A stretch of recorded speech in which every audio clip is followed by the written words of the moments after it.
بسم اللہ الرحمن الرحیم۔ اللہ اکبر، سبحان اللہ، الحمدللہ، استغفر اللہ، الصلاۃ والسلام علیک یا رسول اللہ صلی اللہ علیہ وآلہ وسلم۔ ناظرین، حضرت خالد بن ولید کا نام آپ بہت بہتر جانتے ہوں گے، جنہیں سیف اللہ یعنی اللہ کی تلوار کا لقب ملا۔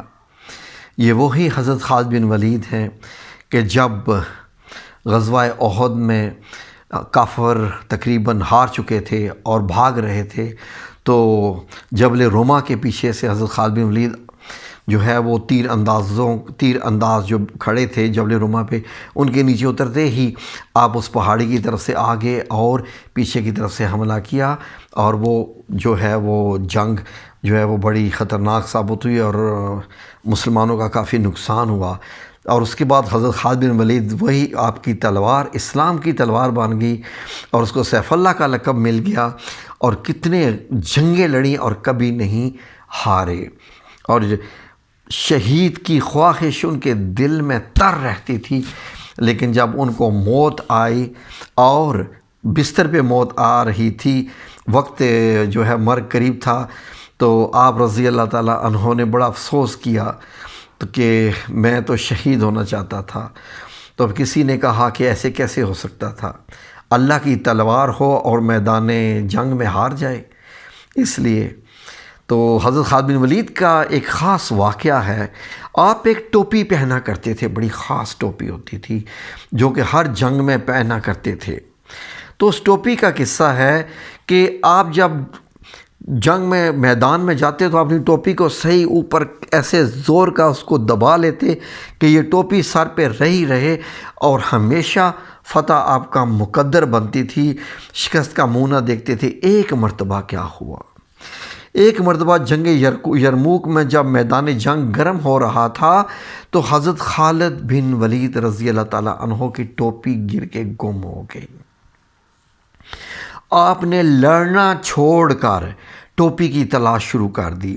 لوگوں نے جب دیکھا کہ تیر اور پتھر برس رہے ہیں اور تلوار نیزہ اپنے کام کر رہے ہیں، موت سامنے ہے، اس عالم میں حضرت خالد بن ولید کو اپنی ٹوپی کی پڑی ہوئی ہے، ان کو ٹوپی کی پڑی ہوئی ہے۔ صحابہ کرام تو باقی یہ سوچ رہے تھے، اور وہ اسی کو ڈھونڈنے میں مصروف ہو گئے ہیں، حیران ہو رہے تھے سب کہ ان کو کیا ہو گیا ہے۔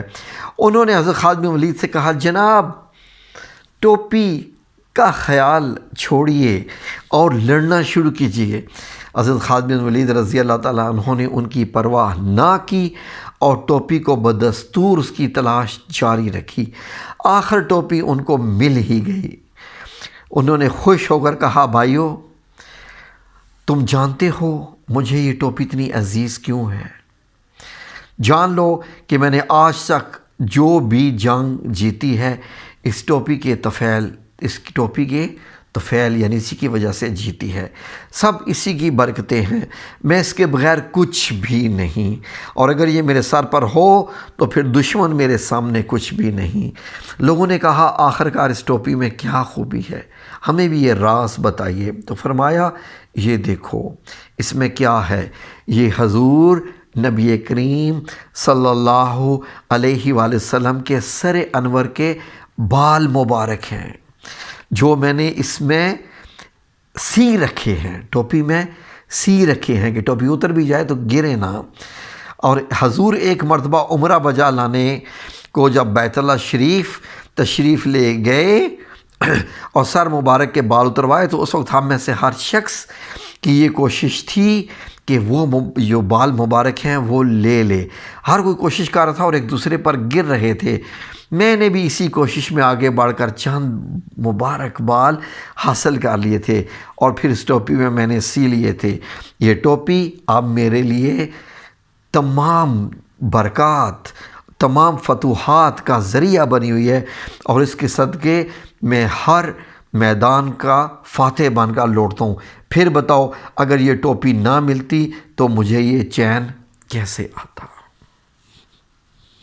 ناظرین غور کیجئے اتنی بات کو کہ ان بال مبارک جو منہ مبارک جی نبی کریم صلی اللہ علیہ وآلہ وسلم کے الحمدللہ رب العالمین اللہ رب العزت کا مجھ پر بھی بڑا احسان ہے کہ میں نے بھی آپ صلی اللہ علیہ وآلہ وسلم کے جاگتے میں نے مطلب یہ ہے کہ بال مبارک کو جو ہے وہ زیارت کی ہوئی ہے اور ہاتھ بھی لگایا ہوا ہے، اور خواب میں تو آپ صلی اللہ علیہ وآلہ وسلم کو تو میں نے جو ہے وہ آپ سے تو ایک ایسے میں نے گلے لگایا خواب میں جب مجھے زیارت ہوئی آپ صلی اللہ علیہ وسلم کی، بالمصافہ، جیسے کوئی بچہ اپنے باپ سے ملتا ہے گلے لگا کے۔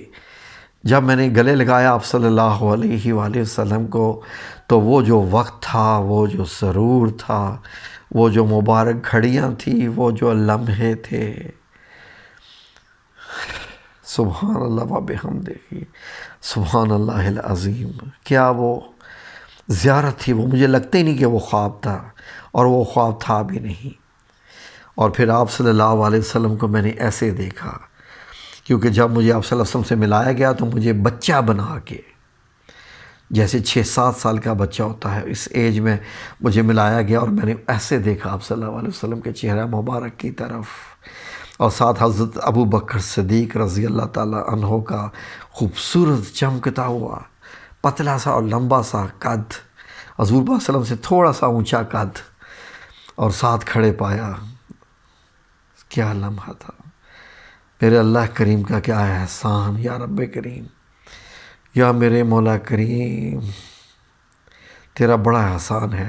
تو ناظرین، بات یہ ہو رہی تھی کہ اگر حضرت خالد بن ولید ایک بال، یعنی اس طرح کے جو بال مبارک ٹوپی رکھ کے جو ہے وہ کرتے تھے، تو کیا ہم آپ صلی اللہ علیہ وسلم کی سنتوں پہ عمل کرتے ہوئے، جیسے کہ داڑھی رکھنا بھی آپ صلی اللہ علیہ وسلم کی ایک سنت ہے، انشاءاللہ باذن اللہ تعالیٰ میری تھوڑی سی یہاں پر ہے، وہ بھی میں بھی رکھنے والا ہوں، اب جھجک ختم ہی کرنی پڑے گی انشاءاللہ عمر کے آخری حصے میں آ کے۔ تو سنیے، تو اگر ہم آپ صلی اللہ علیہ وسلم کی ایک سنت کو پکڑ لیں، ایک سنت، اور اس کو ایسے پکڑیں جیسے حضرت خالد بن ولید نے آپ صلی اللہ علیہ وسلم کے بال مبارک رکھے ہوئے تھے، تو یقین کیجئے کہ ہم کامیاب ہو جائیں۔ صرف ایک سنت بھی پکڑ لیں، کون سی؟ جھوٹ نہیں بولنا، بس جھوٹ نہیں بولنا۔ ایٹ لیسٹ اللہ سے کہہ دیے، یا اللہ میں تیری ایک سنت اپنا رہا، آپ صلی اللہ، میں تیرے حبیب کی ایک سنت اپنا رہا ہوں۔ ٹھیک ہے کہ آپ صلی اللہ علیہ وسلم نے 63 برس عمر پائی اور ایک دن جھوٹ نہیں بولا۔ آپ صلی اللہ علیہ وسلم اس کائنات کے واحد شخص ہیں جنہوں نے 63 برس کی عمر میں ایک جھوٹ نہیں بولا۔ باقی پیغمبروں کے حال میں نہیں جانتا، آپ صلی اللہ علیہ وسلم نے کبھی جھوٹ نہیں بولا۔ تو یہ دیکھیے کہ صرف یہ ذہن میں رکھیے کہ یا میرے مولا کریم، یا اللہ تو غفور الرحیم ہے، تو اکرم الاکرمین ہے، تو وعدوں کا پاسدار ہے، انک لا تخلف المیعاد، تو اپنے وعدہ خلاف نہیں کرتا۔ آج میں تجھ سے ایک وعدہ کرتا ہوں کہ اے میرے مولا کریم، یا اللہ میں آج سے، اسی وقت سے جھوٹ نہیں بولوں گا، مجھے دنیا اور آخرت میں کامیابی عطا فرما۔ میں صرف جھوٹ نہیں بولوں گا، اور باقی بھی میں تمام اپنے گناہ چھوڑنے کی کوشش کروں گا۔ یقین کیجئے کہ آپ صرف جھوٹ بولنا چھوڑ دیجئے، آپ یہ سنت رکھ لیجئے، دیکھیے اللہ رب العزت آپ کی زندگی کو کیسے بدل دے گا، کیسے کامیابیوں سے ہمکنار کر دے گا، کیسے ہر چیز آپ کے لیے آسان ہوتی جائے گی بابرکت۔ ایک چیز کو بیچنے کے لیے ہمیں 50 جھوٹ بولنے پڑتے ہیں، چند روپوں کے لیے ہمیں اتنے جھوٹ بولنا پڑتے ہیں۔ کیا قسمت پائی ہے ہم لوگوں نے ناظرین! اس لیے یہ واقعہ تھا، کوشش کیجئے کہ نبی کریم صلی اللہ علیہ وسلم کی کسی بھی چیز سے جڑ جائیے، کسی بھی چیز سے جڑ جائیے، اور پھر دیکھیے کہ آپ صلی اللہ علیہ وسلم کس طریقے سے آپ کی جو ہے رہنمائی فرمائیں گے روحانی طریقے سے۔